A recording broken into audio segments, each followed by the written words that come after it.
Too Reckless here, back with another reaction. Today we'll be reacting to part 1 of 4 with Michael Jackson interviewed by Oprah. Ladies and gentlemen, Michael Jackson.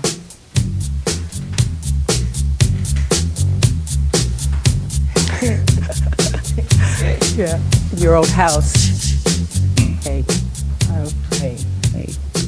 Well, how nervous are you right now? How what? How nervous are you right now? I'm not nervous at all, actually. You really aren't? No, I never get nervous. You don't? No. No, not even for your first interview and it's live around the world? I thought you'd be a little nervous, but that's great, because if you're not nervous, I won't be nervous. I just wanted to let the world know that when we agreed to do this interview, you said that you would be willing to talk to me about everything, and we haven't discussed one single question that's going to be asked here tonight. Just wanted to make that right. Very true. Very true. When we were watching, I was watching you in the background there, watching the video of you in the early years. Did that bring back memories for you? It made me giggle. Yeah. Because I haven't seen that footage in a long time. Yeah. And it bring back memories, yes. Me and my brothers, who I love dearly. Yeah. And it's just a wonderful moment for me. Yeah.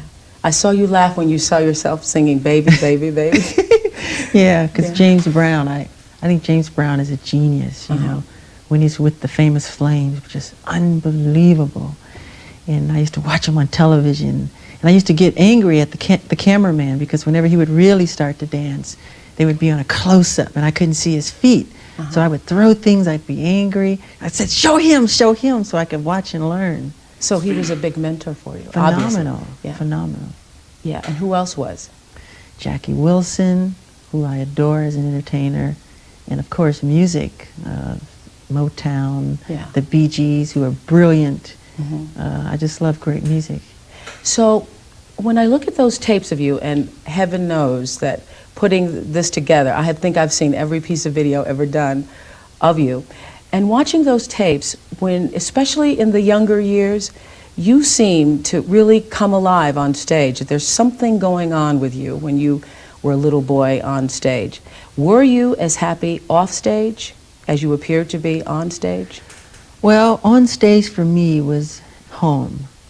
I was most comfortable, and still most comfortable, on stage.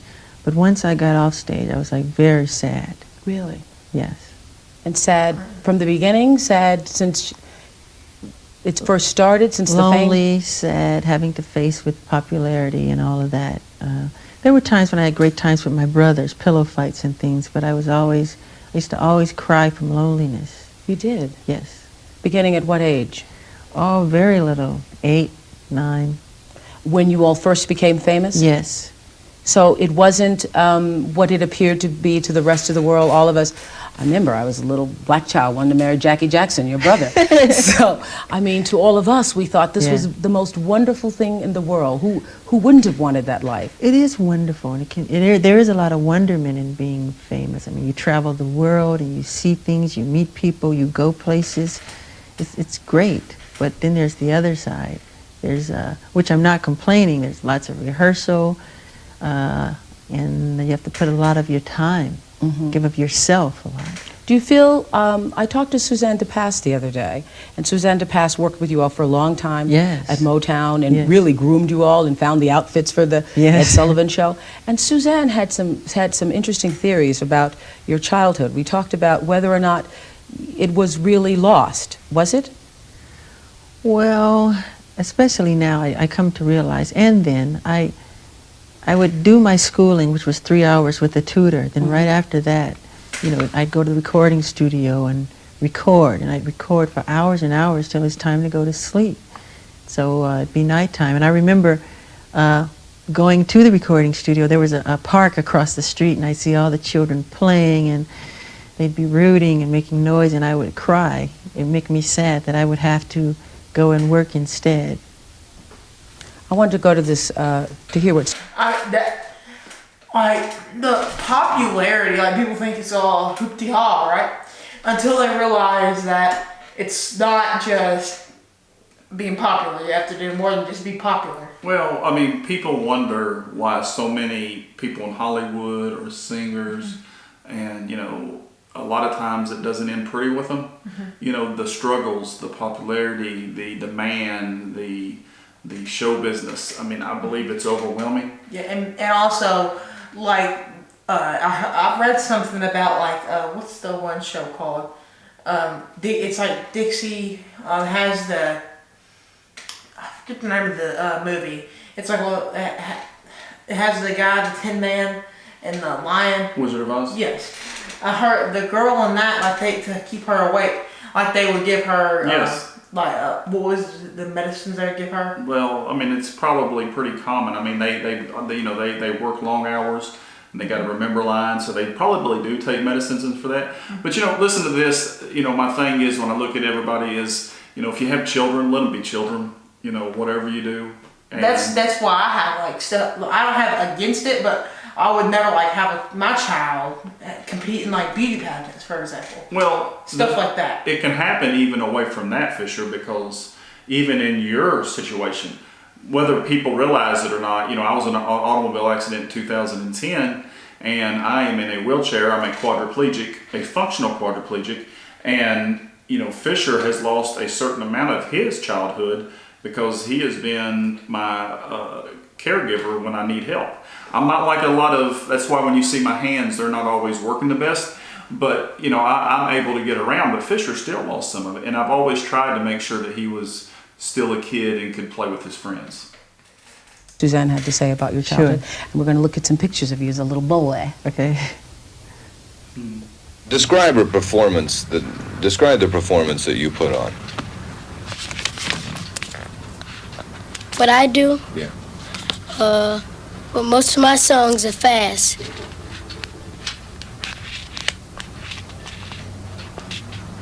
I mean, what do you put into it? Well, whatever I sing, that's what I really mean. Like I'm singing a song. I don't sing it if I don't mean it.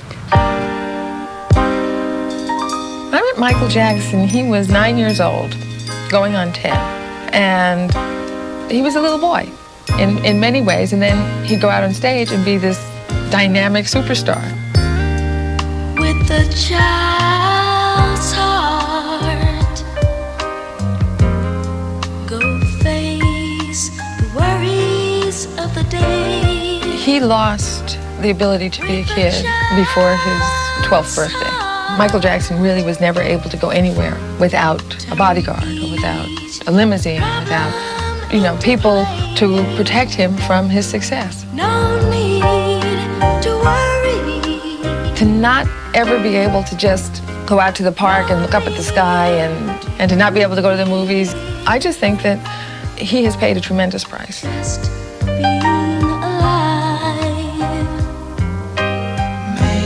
makes it all so very clear. With a child's heart. Suzanne said it was a heavy price. I want to know how big of a price it was, losing your childhood or having this kind of life. Well, you don't get to do things that other children get to do. You know, the simple things that they so much take for granted. Having friends and slumber parties and buddies and just hanging out. There was none of that for me. I didn't have any friends when I was little. My brothers were my friends. Was there ever a place where, because you know, children, you know, I remember playing games and talking to myself and playing with my dolls and all that. Was there, and I think every child needs a place to escape into a child's world, into a child's imagination. Was there ever a time you could do that? No, and that is why I think now, because I didn't have it then, I compensate for that. Really? I mean, when people wonder why I always have children around, because I find the thing that I never had through them. You know, Disneyland, amusement parks, arcade games. I adore all that stuff because when I was little, it was always work, work, work, from one concert to the next. If it wasn't concert, it was the recording studio. If it wasn't that, it was TV shows or interviews or picture sessions. It was always something to do. Did you feel, Smokey Robinson has said this about you, and so have many other people, that you were like an old soul in a little body? I remember hearing that all the time when I was little. They used to call me a 45-year-old midget wherever I went. I used to always hear that, and I just would hear it, and I never thought about it. Just like when some people say, when you were little, when you started to sing, did you know you were that good? I said, I never thought about it. I just did it, and it came out. I never thought about it, really. So here you were, Michael Jackson, with hits. You all had so many hits, 4 hits in a row, and you were crying because you couldn't be like other kids. Well, I love show business, and I still love show business, but then there are times you want to play and have some fun, and that part did make me sad. I remember one time we were getting ready to go to South America, and everybody was packed up in the cars, ready to leave and go, and the plane was about to, and I hid, and I was crying while I was hiding because I really did not want to go. I wanted to play. I did not want to go. Were your brothers jealous of you when you started getting all the attention? Not that I know of, no. You never felt a sense of jealousy? Let me think, no. No? No, I think they were always happy for me that I could do certain things, and but I've never felt jealousy among them, no. Do you feel that they're jealous of you now? I wouldn't think so. I don't think so, no. No? What's your relationship like with your family? Are you all close still? I love my family very much. I wish I could see them a little more often than I do, but we understand because we're a show business family and we all work. We do have family day when we all get together. We'll pick a person's house. It might be Jermaine's house or Marlon's house or Tito's house, and everybody will come together and we'll fellowship and love each other and talk and catch up on who's doing what, and You all aren't all upset about LaToya and LaToya's book and the things that LaToya has said about the family? Well, I haven't read LaToya's book. I just know I love my sister dearly. I love LaToya, and I always will. And I always see her as the happy, loving LaToya that I remember growing up with. So I couldn't completely answer on that. Do you feel that some of the things that she's been saying are true? I couldn't answer, Oprah. Honestly, I haven't read the book. That's the honest truth. So let's go back to when you were growing up and feeling. The second part, since we done our first little reaction, I think was packed with a lot of power. People, when they see celebrities, they don't understand that, they've got more money than you got, but they've given up their freedom, and they've given up their time, just their childhood. Just the ability to go to a Walmart or a Kroger or a place they can't do it. And so, because they're like, hey, can you sign this? And then people can be dumb and want to do dumb stuff because it's a celebrity.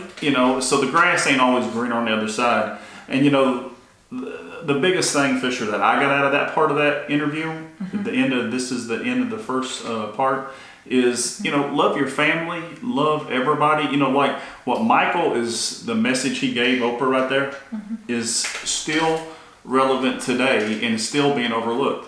Love your family, love your friends, love everybody. And, just because somebody's got negativity come in your life, that don't mean to send back more negativity. That means, squash it and you pass on positivity, right? And I see what Michael's saying as a celebrity. It's like having a dream house, diamond, accord, everything, right? With the best lawn in the neighborhood.